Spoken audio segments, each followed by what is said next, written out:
And welcome to the new video. And in this video I want to show you this one more sheet which helps you to do the chart selection. If you remember, yesterday I showed you one very long sheet from Andy Kribble where he has shown in different scenarios, like you have to do comparative analytics or you have distribution, what type of chart you will going to use.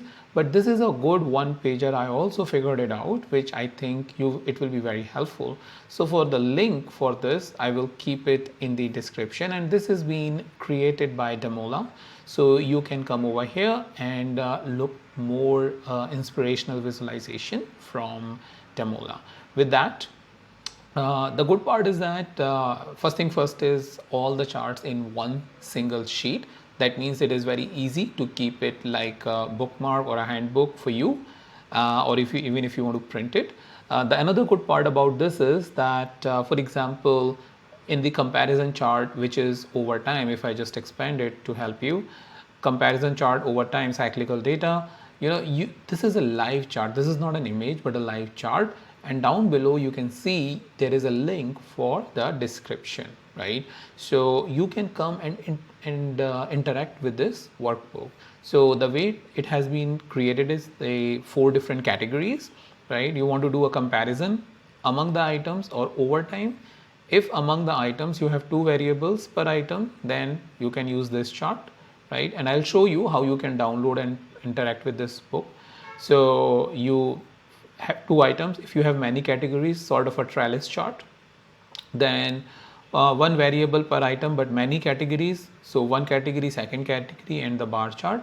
But if you have few categories, then you can show it like this, right? But if you have over time, you have this radial chart, you have the line chart, you have the column chart, and the multiple line charts for this. If you are trying to visualize something related to the distribution, then you have these 3 different chart options, like column histogram, line histogram, and a scatter plot. Also for the relationship, you have the scatter plot and the bubble plot, where here the bubbles are of same size, but here bubbles are of different size based on the value, right?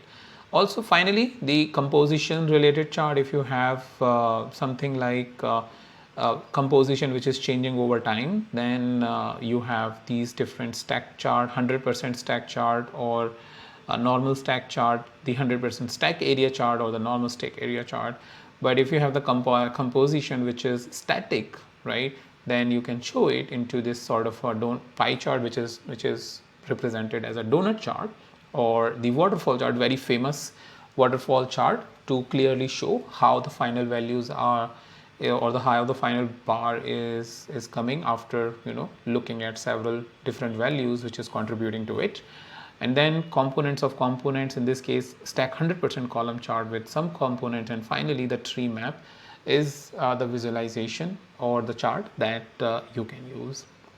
So something you know about the chart but not really sure which one to use, in that scenario it will be useful. And if you want to look at how a particular chart is being created, like this bubble chart or this one, then you can come over here, click on the Tableau workbook and click on the download. Once you will download, it will going to download the TWBX sheet, which will be like this, right? And then what you can do is, you have these different sheets. Okay, you can come over here and you can go to the sheet. This is the sheet. This is basically the different data sets that's been used, and you can look at the configuration, right, that is being used. You can come back, and let's say you want to look at this one. You come over here, you click on go to the sheet.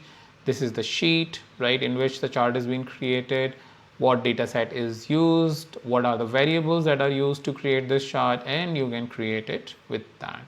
So that is also I wanted to show you, that not just the interactive playbook online, but you can also download it for your Tableau, the Tableau desktop that you have, or the Tableau application that you have, and open it up. With that, thank you so much for watching, and I'll meet you in the next video with the new topic.